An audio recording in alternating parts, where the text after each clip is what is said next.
Knowles on the news. Susan Knowles.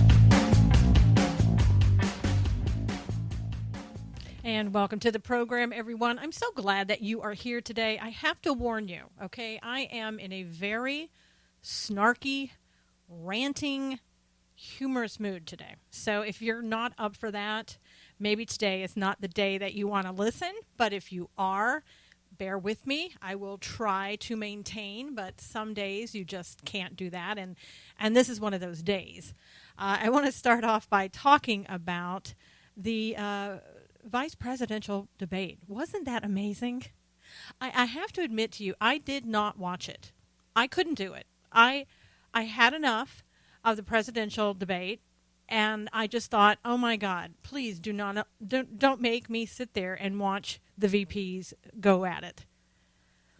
I have watched and listened to some of what they had to say, and it was just as I expected. I mean, it really was. I don't know if the Hillary campaign, took Kaine aside and said, this may not be true, but we see you as you're not really the smartest bulb in the pack, okay?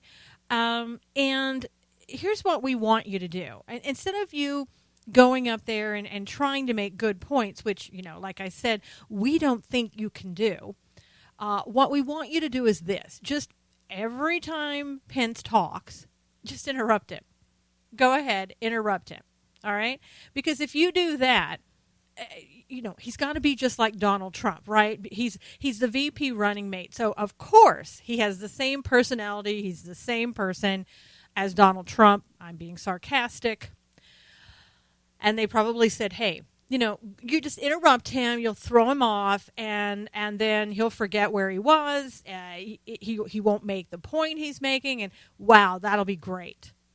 And all the meantime, they're probably talking to each other. Kaine, does he have to go out there? Can he be sick? Can he have a falling down episode?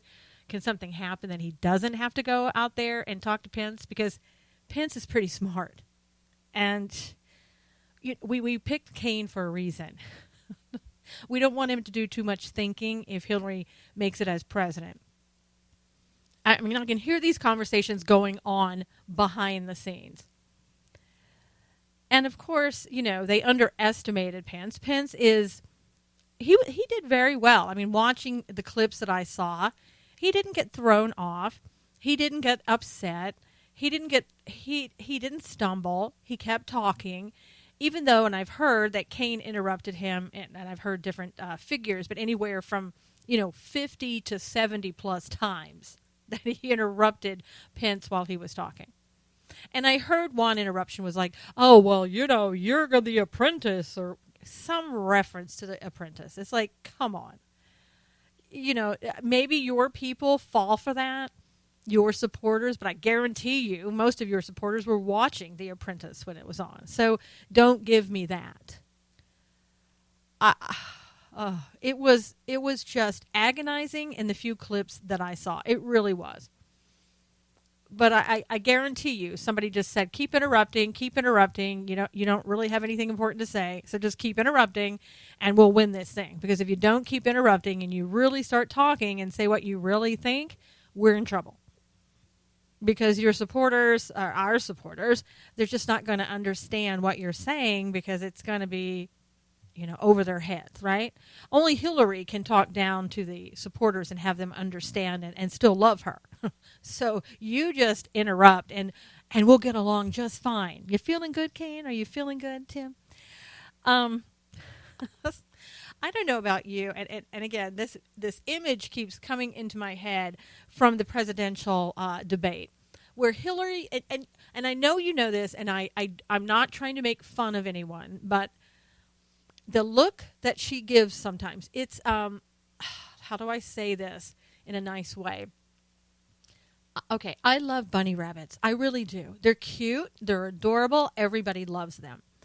But there are times when Hillary has that look on her face where her little cheeks look like she's got little apples in them, and her her teeth, her mouth looks like a rabbit's mouth. And I'm sorry, I know I shouldn't say that, but she turns and looks at the moderator with that look on her face. And I'm thinking, does anybody else notice this, or is it just me? Maybe I just, my mind goes there and it really shouldn't go there, and it's not polite. I understand, but sometimes it's just hard to watch that. And I knew last night, again, I knew sitting there watching and listening, it wasn't going to give me any more information. I don't need to know that I shouldn't vote for Hillary. I don't need to know that. I already know that. I don't care if Tim Kaine was, I don't know, 500 times smarter than Hillary. For me, it just would not make a difference. It really wouldn't. And I don't know. If you're a Hillary supporter, did you look at that last night and go, wow, if something happens to Hillary, I feel confident that Mr. Kaine is going to be a really good president, that he's going to do what he needs to do, and he understands exactly what the problems are in this country. I guess if you don't watch the news, I guess if you never listen to what people are saying, maybe it just doesn't matter. If you're a Hillary supporter and you think that way already, maybe Kaine just shored it up for you. Maybe you're even more certain than before that it's Hillary. Hillary's is the candidate that you want. You want her for president, and it doesn't matter. Again. But I will have to say that what I saw of Mike Pence, he did an amazing job. He was very vice presidential. He kept his cool. He just kept going. I think there are times when Kaine interrupted that he should have just been a little bit more, maybe a little bit louder. But, really, Kaine came off looking like an idiot, and Pence came off looking like a vice president. So, and again, I don't know how much of this really even matters at this point, or if it ever did. And I hear people saying that it helped Mike Pence as the vice president, but it didn't help give Donald Trump a bump. And that could be true. It's all, I guess, in how you look at it. It certainly didn't hurt him, which is good. So I think that's a plus. And I'm just glad that there's only one VP debate. That's great. Now we can move on. We can have another presidential debate. And I don't know how, I don't know if it's going to really matter. I mean, you're going to get probably the same liberal moderators that are going to come in, just like this liberal moderator for the BP. They're not going to stop Hillary from talking, just like they didn't stop Kaine from talking. And they'll help the left-wing progressive candidate. Can I say that? They'll help them along, just like they always do. We'll fact check for you. We'll do whatever we have to. We'll carry your water, Miss Hillary. I mean, it's just so ridiculous. You know what's going to happen. I will say that I've said this 100 times before. Donald Trump has to quit calling her Secretary Clinton until he wants to make a point of how horrible she was as a Secretary of State. He also needs to have his composure, maintain his composure. Don't get thrown off. Don't get mad. Don't get upset. She's going to do more mudslinging because she wants to stand there with a little rabbit face and kind of look at the moderator and kind of like, oh, I've got this in the bag, look on her face. And, Trump needs to not fall into that trap. Continue to be presidential. Continue to hammer hard on the facts. Don't be on the defensive. That's the one thing I would say that I didn't like seeing the most, is that I felt he was on defense a lot. He needs to come in there, know everything inside and out. He really does need to prepare for the next debate and just unflinchingly hammer home the truth and keep hammering it home. Talk about what she's done. Talk about what she hasn't done. Talk about the things that everybody knows about her, but nobody wants to talk about. Donald, you have bodyguards there. The Clintons can't hurt you while the bodyguards are around, okay? So go ahead and talk about what they've done. And, well, she's done. We don't, Bill, everybody knows what Bill's done. And it doesn't really matter. But that has to be done because otherwise she turns the tables on him.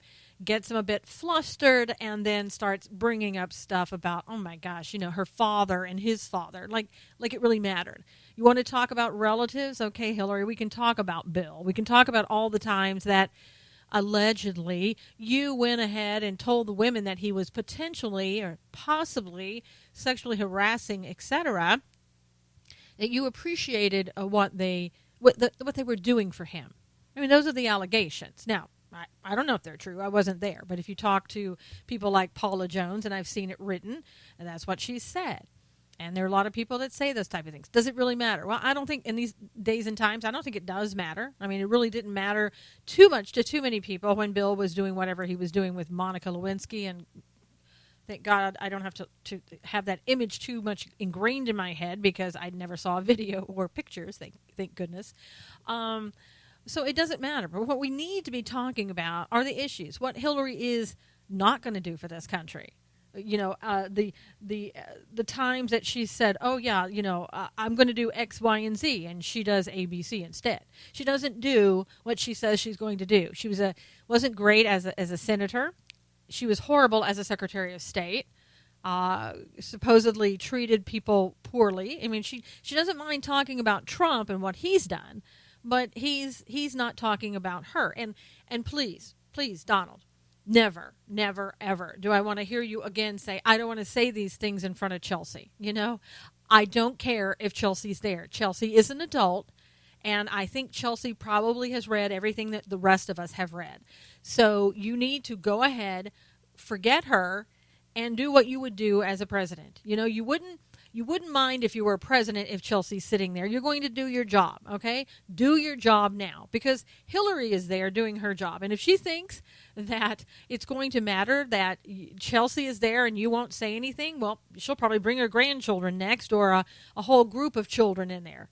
I know they can't do that, but I'm just saying she'll do whatever it takes to be president. And Donald Trump has to do everything legally, morally, whatever he can in that vein to become president of the United States. Unless you want Hillary, and then you certainly want her to just keep on doing what she's doing because she's so precious. She's so precious, isn't she?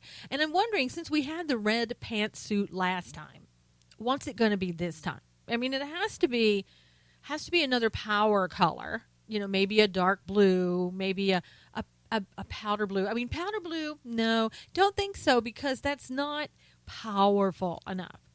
But you can't come out in the same red pantsuit. Maybe, unless you're Hillary, and then maybe you can. Maybe a red dress. God.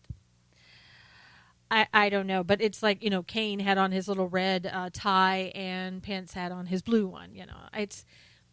I understand image is everything. I get it.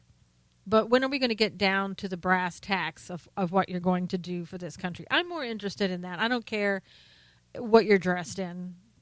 That I just lied right there, because I do get tired of seeing Hillary in her pantsuits. I have to say. When I said that, I wasn't being totally honest. And since this is Stand for Truth and radio, I'm going to be truthful with you. I cannot stand one more pantsuit. That Mal look is really starting to get to me and really bothering me. Okay, so I'll just be honest with that. But I guess we all have to just, continue to prepare ourselves. I really hope that Donald does something to just blow this out of the water. If he really needs to get ahead, if he intends to win. And what about that Julian Assange thing? Did anybody else like me stay up thinking that he was going to maybe say something important? I mean, we've been talking about this October surprise, and we couldn't have the speech on the balcony because we were afraid that some of the snipers that Hillary, well, not that Hillary has them, but I'm just saying, snipers that were going to be on the balcony, and they might kill him as he's trying to dispense the information he supposedly has on her. Well, we changed that to, we're going to have it's going to be a video message, and it's going to be I guess they were showing it in Berlin on a 10th anniversary of WikiLeaks. And even Alex Jones set up everything. He was ready. Everybody was brought back in, working around the clock to get this done. And I tuned in for a little bit of it, and I'm telling you, I have no idea what that man was saying. I know it was early. It was about 2 o'clock in the morning for me, but I have no idea what he was saying.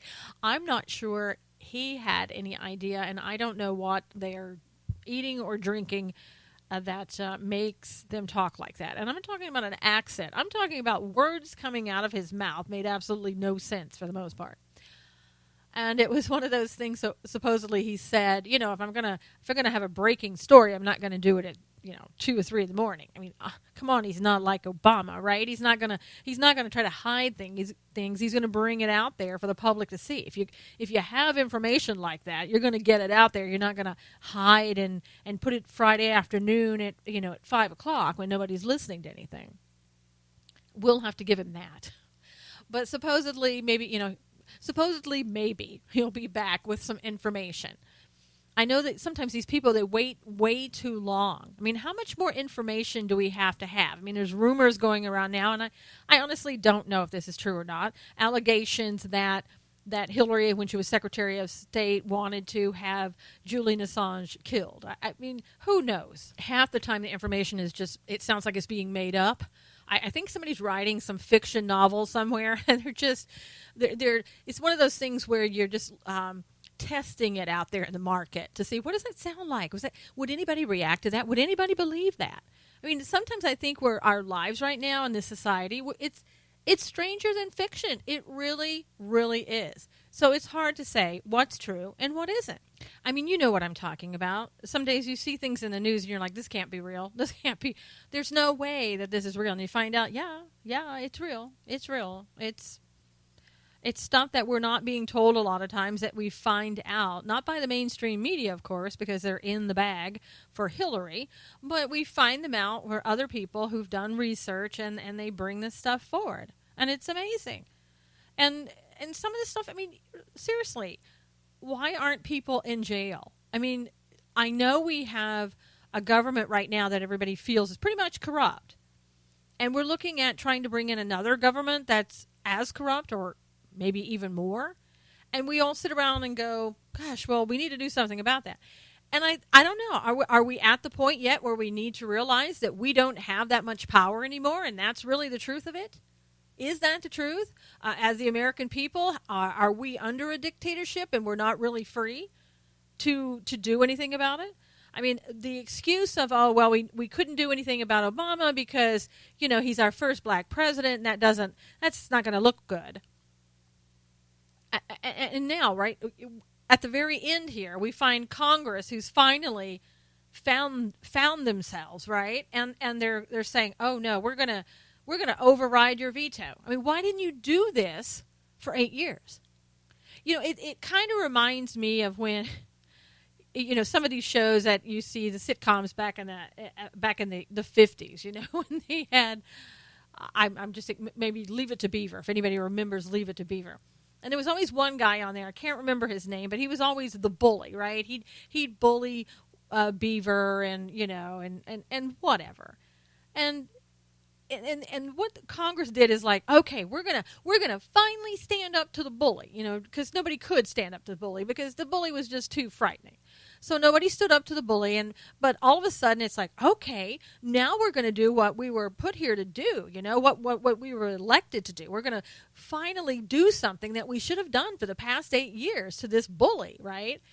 And it's like in the sitcom where they're taking the bully away, like two guys, one on one side, one on the other, or the parents of the bully, and somebody who's been bullied maybe, kicks some sand in their face. It's like a little bit too late, and oh, did you notice that the bully can't fight back?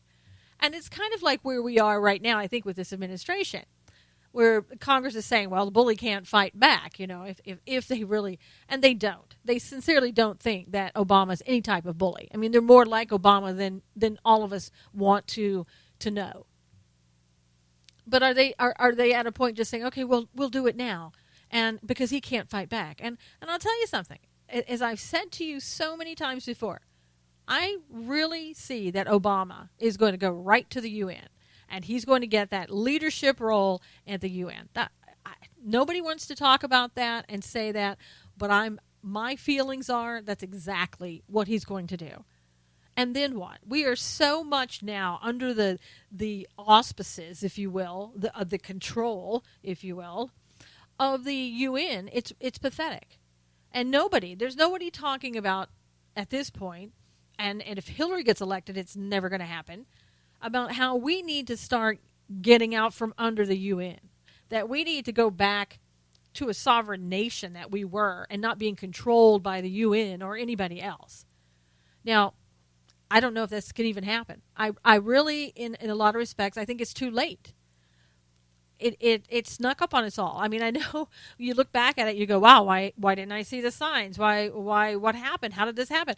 Well, we were trusting that the system was going to work.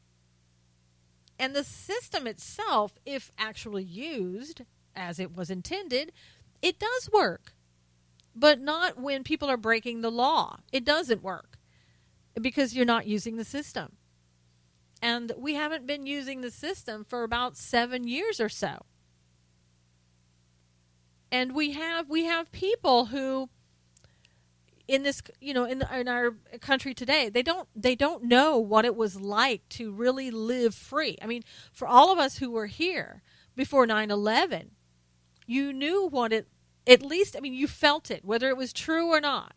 You knew what it was like to feel free, to be able to talk about anybody and anything. There was no political correctness. You could say anything you wanted to. And the way the system took care of that is if people didn't like it, they didn't listen to you. But they didn't come and try to make you, to silence you, to tell you, oh, well, you can't talk about that. It's, microaggression. It's politically incorrect. You can't do that. And now you can't even open your mouth anymore because it's not part of the agenda. But people who were not here or were very young in 2001, they don't know what it's like. This is normal. And that's the thing. Socialism is normal to them. Having somebody basically ignore the laws, ignore the Constitution, it's very normal. And having them do whatever they want to do with no consequences, pretty normal. And I have to say, I mean, that's the way our society seems to a lot of people. And I can only imagine what it seems like to those people who come here as refugees. I mean, wow. So I don't know. How do we bring it back? Bring it back to what? And again, those people that the majority, I think, I don't know if it's the majority, but let's say a lot of people, and a lot of people who vote, they don't know what in the world you're talking about when you say that. They don't. Think about it. When you were young, did you really know who the president was the term before, or who that president was, what that president did, what that president stood for, all the political ins and outs? Probably not. I mean, if you're being honest, when you were 18, voting age, you didn't know any of that stuff. You really didn't. And if you did know about it, I don't think you really totally understood what it was all about. You may have had some idea. And we put so much stock in millennials. Oh, well, millennials, they're so smart. They know this and they know that, and they're going to have to take over, and they're going to have to save the country. I mean, I've heard people talking about that. You know what? Every generation, for as long as, as most people can remember or even think about, the young people, they're not prepared to do what it is that everybody thinks that they're going to do, needs to do, should do, and all that. They're just not. I'm sorry. You weren't either. Neither was I. When you're that young, you have no idea. Everything looks like, oh, well, I'll just do this and everything will be better, and I can make that happen. Well, it doesn't work that way. You know that. I know that. Our parents and grandparents and before, they knew that too. Now, I would say a long time ago, young people, when during the time when you, if you've ever looked back historically at let's say, an 8th grader's book back in the olden times, and you have no clue how you would ever pass that test because it's so difficult and things you've never even heard of or even thought about, and you know what I'm talking about. Those people, now those children, because they really weren't like children of today, those children knew hard work. They knew what it took to make things happen. And I would say, there's a lot of people, millennials and otherwise, who don't know what that is. And then there are some millennials who actually do, and they get it, and they know about hard work, and they're successful, and et cetera, et cetera. But I don't think that's the majority. And I think we're kidding ourselves if we think that way. And typically, you need the experience of other people who have been around and have that life experience. Because I don't care how smart you are, if you don't have that life experience or somebody to help you through, you're not going to be as successful. Not the majority of people, just not going to happen. And you know what I'm talking about. As we're growing up, when somebody said to you, well, you don't understand, you'll understand when you get older, or, whatever the case may be, you were insulted by that. You were angry by that. But as you got older, you understood what you thought you knew, you did not know. Because when you got some life experience under your belt, things were different. And you look back and you go, oh, wow, I must have sounded terrible. People must have thought I was an idiot. I was an idiot because of the way I thought about things. Well, no, it's part of growing up. It's why we have parents. It's why we have grandparents. It's why we have other people in our lives to help us, whether it's in business or personal life. You need that. There's always someone else out there who knows more than you do.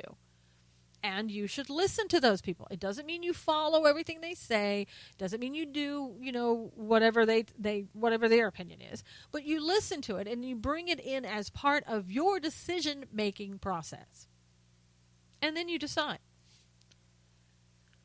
But just looking for, millennials are going to solve everything. They're not. They are not.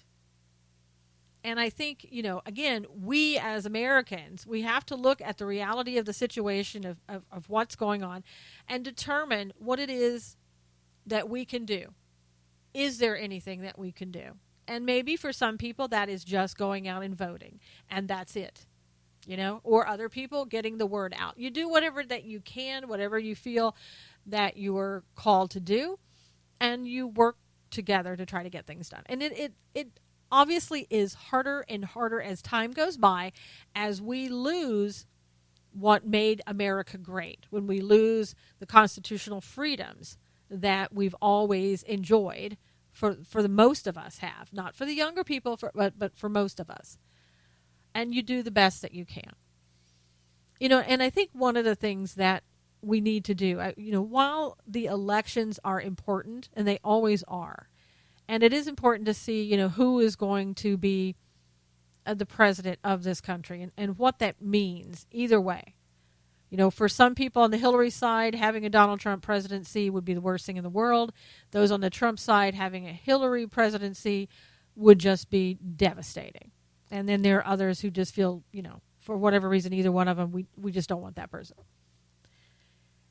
But I think there's so much going on, as always, that once we're distracted by that, things are happening we're not even being told about. For example, just recently, Russia started bringing in the anti-missile weapons into Syria, and the United States started bringing in their warships closer. Now, did you hear about that?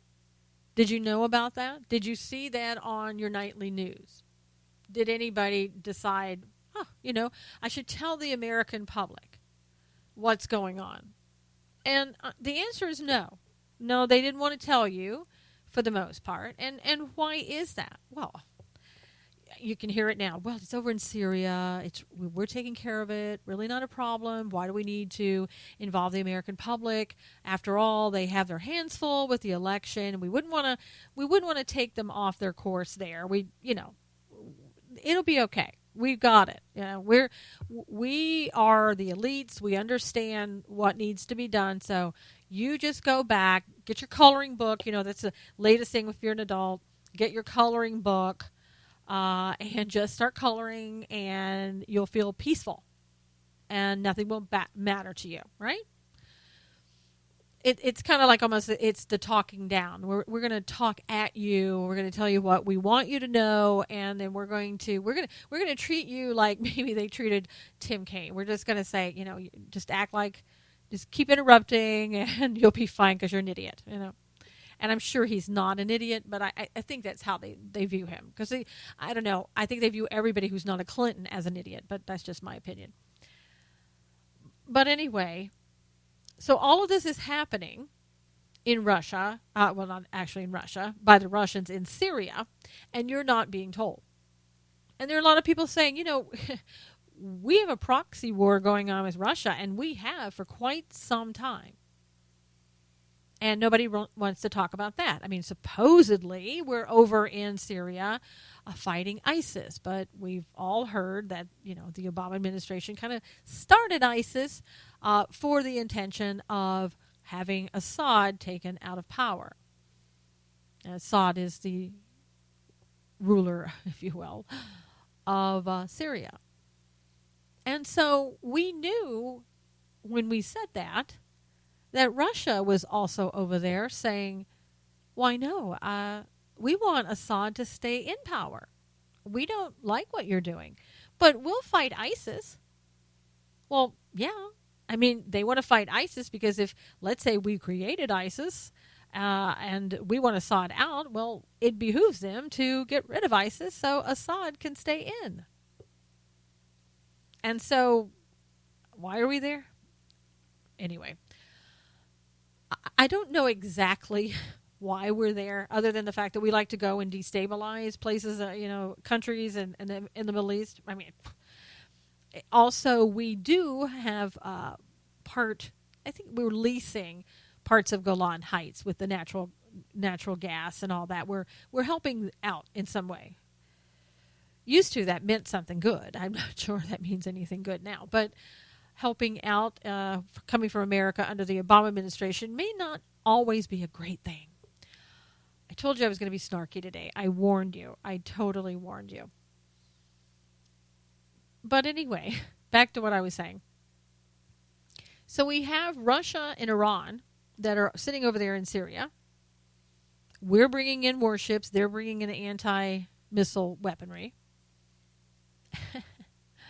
And I don't know. It doesn't sound like we're preparing for war to me, does it to you? I mean, sounds like we're just over there having fun. And it's just funny too. Remember when Russia has been accused of killing all of those people in Aleppo? Blowing up the hospitals and all these other places strategically placed. I'm sure. And kind of warning the United States now, back off.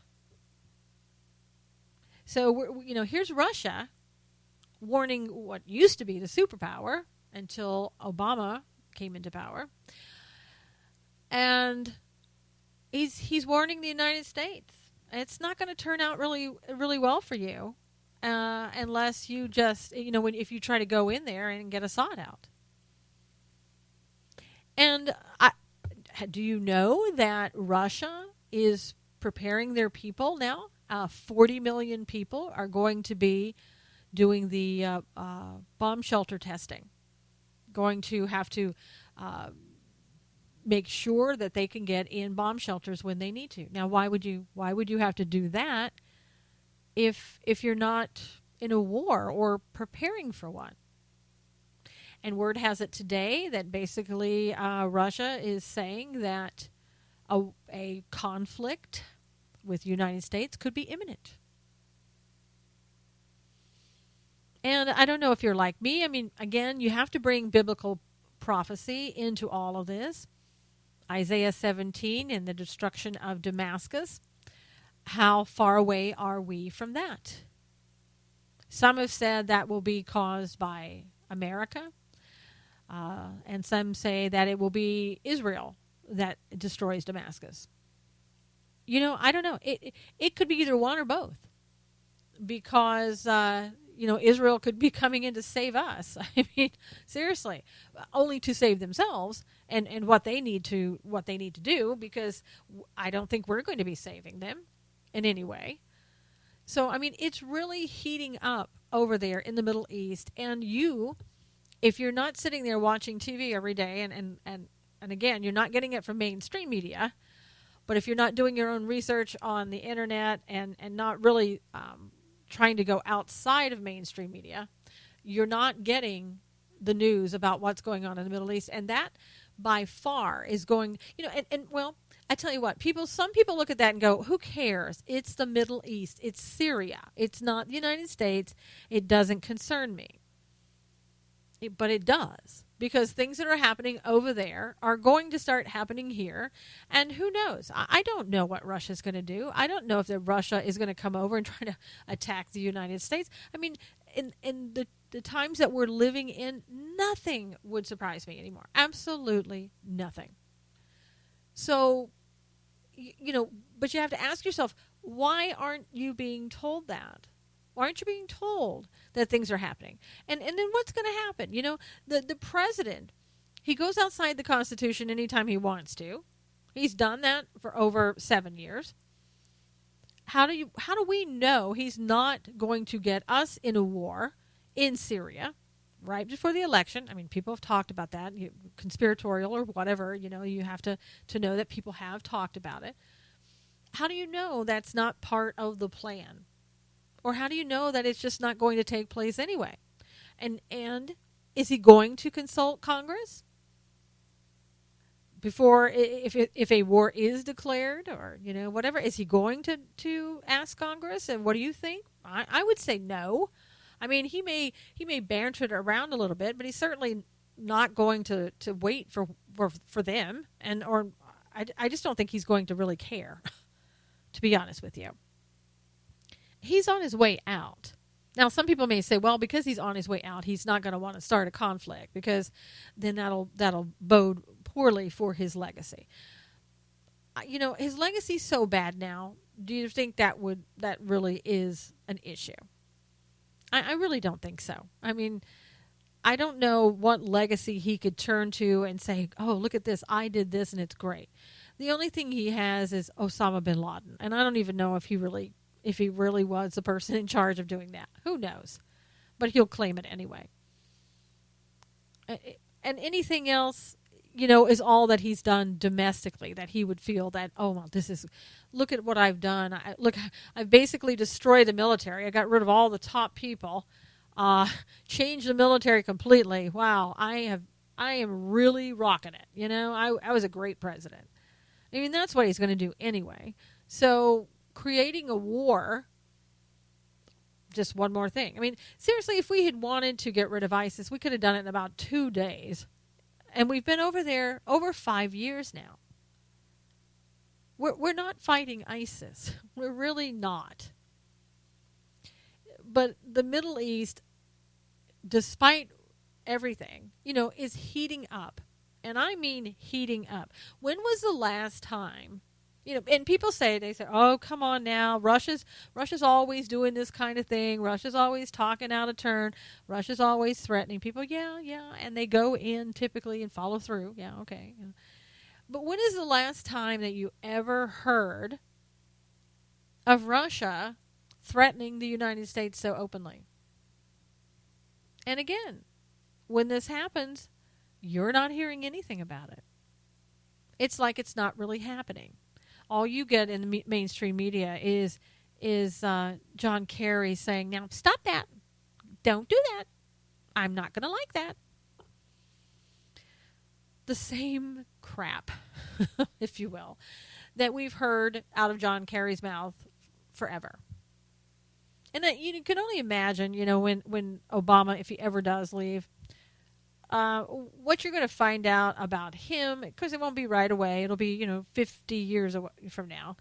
Or what you're going to find out about John Kerry and what they were like. I mean, it's kind of like if you thought Hillary was bad, what are you going to find out about him?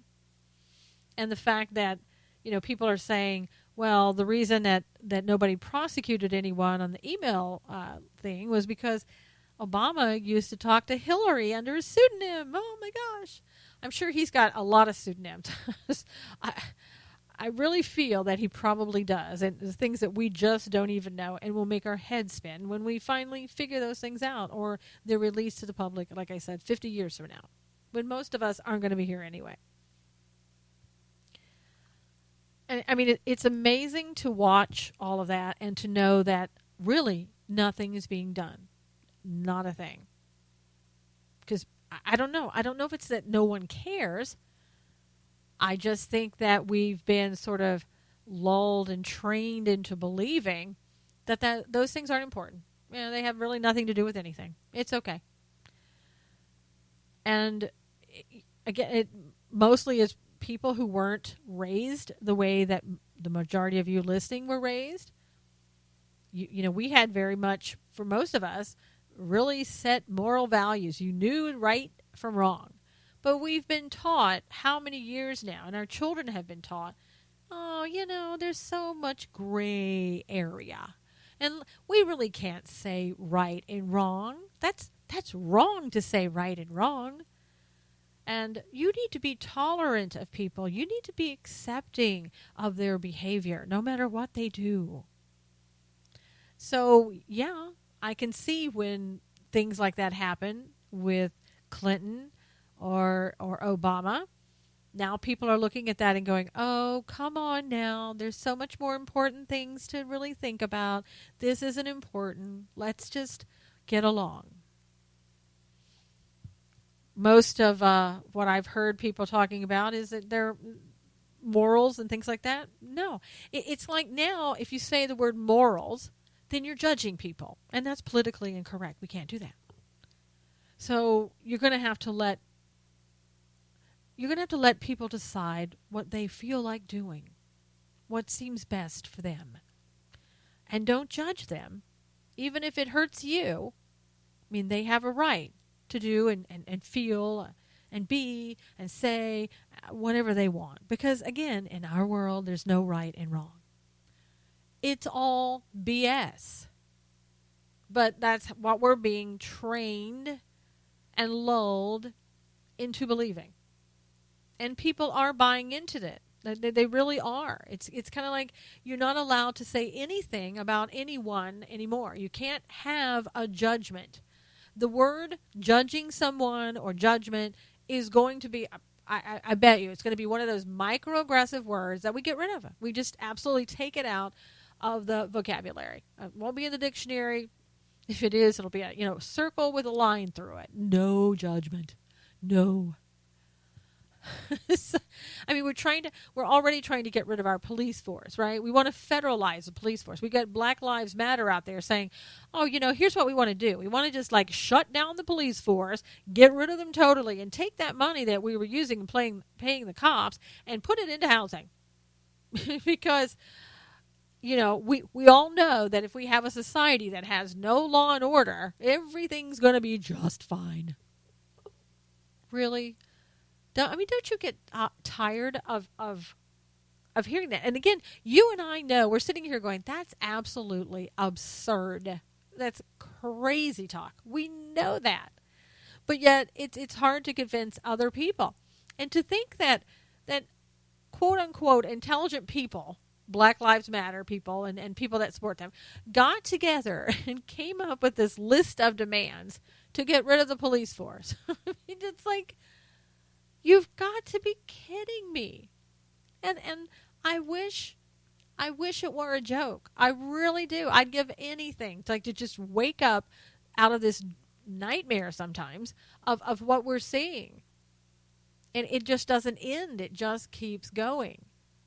And yet we're supposed to sit back and go and consider, consider what they've said. Okay, let me think about that for a moment and see if that makes sense. let's see, getting rid of the police force, okay. Taking that money and just using it for housing for you. We've already done that, but okay, more, all right. And then what? Like, let's say somebody has, I know this is far-fetched, but what if somebody tries to hurt you? Maybe they pull a gun on you, or they steal your car, or they break into your house. What then? What do we do then? Who do we call? Ghostbusters? I mean, seriously, there are some days where I just go, okay, this has got to be a joke. And again, it's not a joke. It's real. The people really believe this. And Black Lives Matter organization convinces them, yeah, this is what you're thinking. It's kind of like watching the old Star Wars movies. You know, like, I don't know. I watched a few of them. I wasn't a big, follower. But, those I don't know who they were that would come in and would say something. And you'd repeat it and go, oh, yeah. Like, oh, the sky is green. And you would go, wow, the sky is green. Sometimes I think that's what we've done in this society today in America for a number of people. And it's scary. It's really scary because you're sitting there going, doesn't anybody see this? Am I the only one? And sometimes maybe you are the only one. then you start questioning yourself. Oh, gosh, did I get that wrong? And the answer is no. It used to be that you were probably in the mainstream, in the majority, and you felt the same way. But the majority, for a lot of respects, they don't feel the same way anymore that you do, that you and I do. We're kind of in the minority. And I think it's, in a lot of respects, and depending on, different arenas, it's going to get a lot worse. And especially if people like Hillary, if she gets elected, it's going to get really bad. Because if you don't like socialism, you're going to be expected to embrace socialism. And you're going to be expected to open up your wallet after working 40, 60 hours a week and paying for all these social services, even more than you're paying for now. And if you thought Obamacare was bad now, wait until a Hillary presidency. I mean, I don't know about you, but regular insurance has gone through the roof. You can't get the kind of care that you used to get. I used to have this wonderful PPO. Those were the days.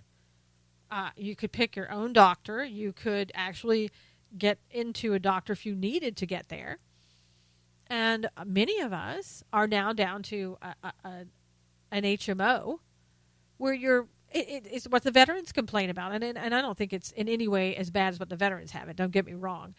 But when you call in, it's like, oh, I have, my arm's bleeding. Okay, well, let's see when we can get you in. I'll have to have that authorized first. But maybe 2 weeks from now, maybe a month, we can have you in. This is one of those days. A little snarky, a little sarcastic, I get it. But you know what I'm saying. If you have a major problem, sometimes people are waiting weeks to a month to get in. And it really does, again, the veterans have it far worse, and it's disgusting. But you start to appreciate just a little bit what it is that they may be going through. And you start thinking, this is no way to treat people. This is no way to have insurance and have health care. How's this working? It's not working. And speaking of veterans, the fact that they're finding rotting corpses and that nobody's done anything about. What kind of country are we that treat our veterans like that?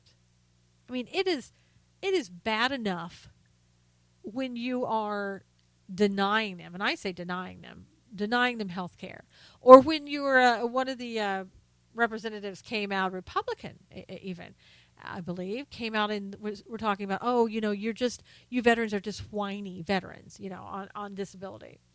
How dare you? How dare you? I've seen veterans that have come back missing limbs. What, are they whiny? Are they the ones that you're talking about that are disabled, that are whining and they should just get over it? Is that who you mean? I can't even imagine a veteran coming back and having those issues. And some that have been told, don't worry about it. When you get out, you're going to be able to go to the VA. You're going to get fixed right up. Everything's going to be fine. And then they find out when they get out, they're told, oh, come on now. Really? You didn't have that problem. We need to reevaluate this. It's all, I don't know.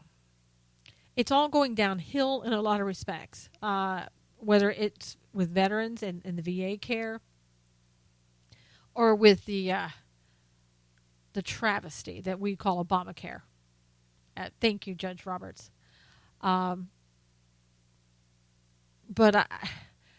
how do we come back from that? What do we do? I mean, let's say tomorrow, and I haven't heard Trump say he's going to get rid of Obamacare. I mean, it kind of goes back and forth, so I don't know where he stands on that. But let's say we get rid of Obamacare. Now what? I mean, you got all these insurance companies. I mean, half of them, I don't know, like Aetna. I think Aetna wasn't even going to come in certain places. A lot of these people aren't as big as they used to be. They've laid off people, whatever the case may be.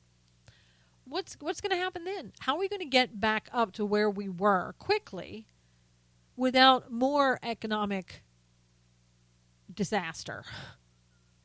It's like we're on that brink of economic disaster in this country, and there's so many problems, and they're all sort of getting bad at the same time. We're all at a peak in all of these problems at the same time. It's how do you fix all of that? How does any president come in and fix all of that?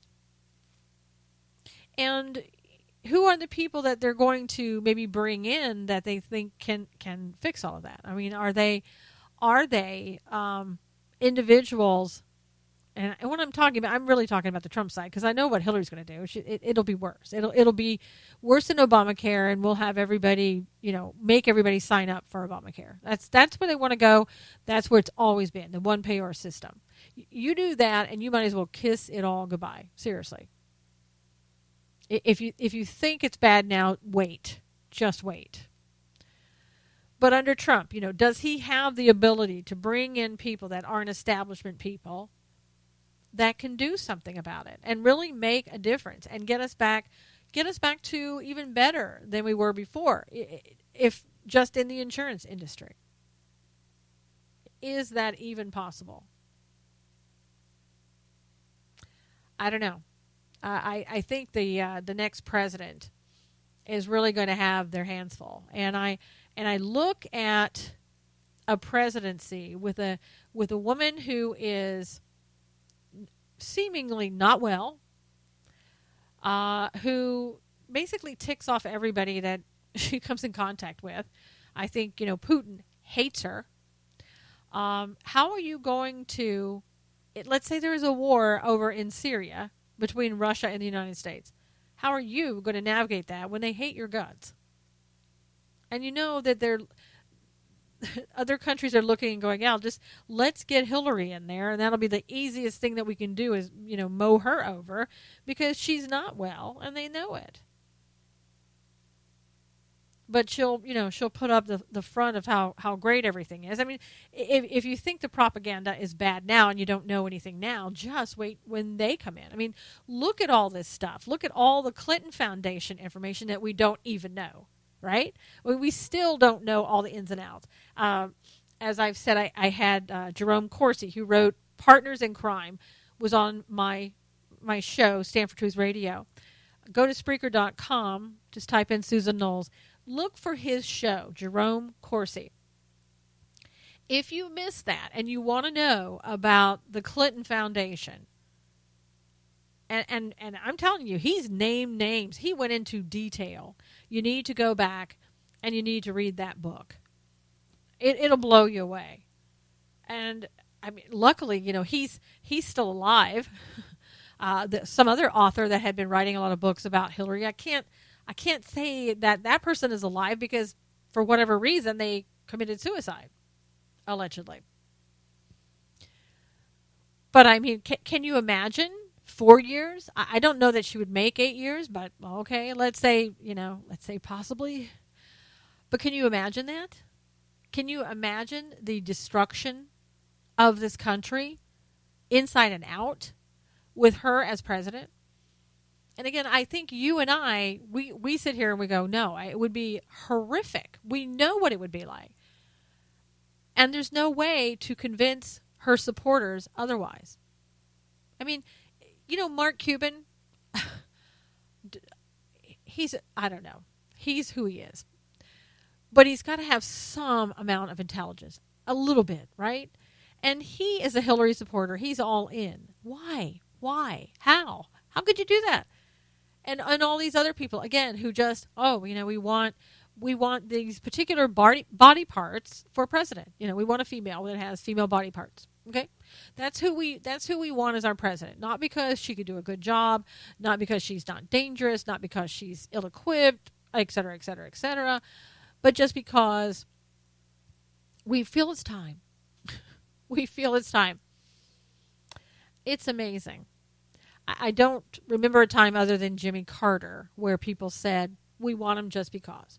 They wanted that first Southern president, 1976, was a bicentennial, whatever it was, I don't know. And they wanted him. So they got him. They put him in there because that's what they wanted. And you talk about the fraud allegations, oh my gosh. And the fraud allegations for this time, people being signed up already that have been dead for 1,000 years. You know that it's happening. It's happened before. People have been arrested. I know of one person that I've seen in the news that have been arrested. I'm sure there were many more. And I'm sure many more were not arrested. But they want you to think, oh my gosh, yes, we've arrested everyone. Don't worry about it. We are in serious hurt. It is imperative that we all get out and vote. I know it's going to be a hard decision. There are some people who just say they cannot vote for Trump. I understand that, and I also I'm appreciative of that. I mean, people have to do what they feel is best. And again, we may not always agree with it. I mean, even those people that are out there voting for Hillary, while I don't understand it, while I don't maybe necessarily appreciate it, it is their right to do.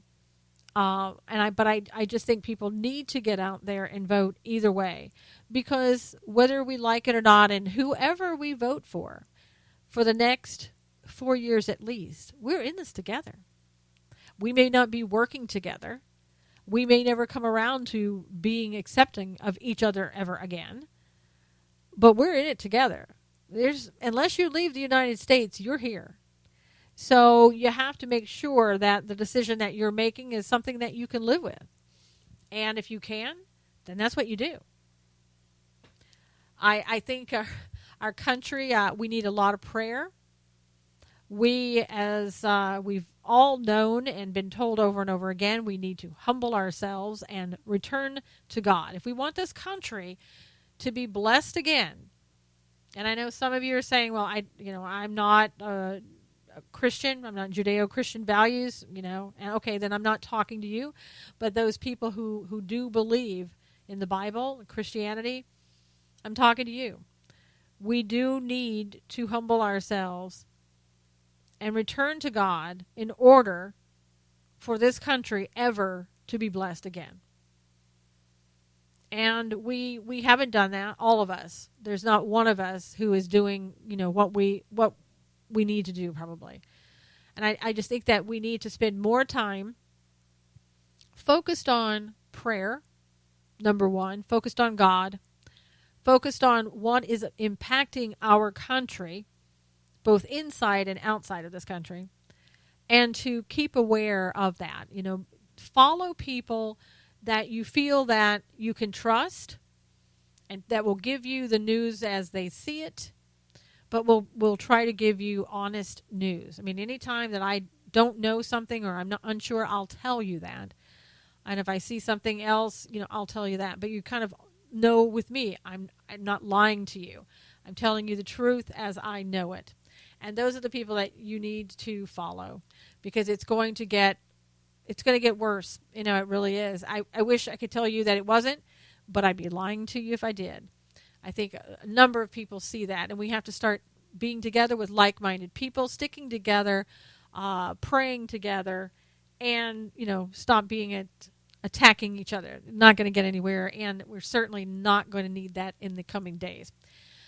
Wow, time flew by. I thank you again so much for being here. I so appreciate your listening to the show. I hope that you got my snarky sarcasm today. Until next time, and I talk to you, have a good week. God bless you. Take care of yourself. See you soon.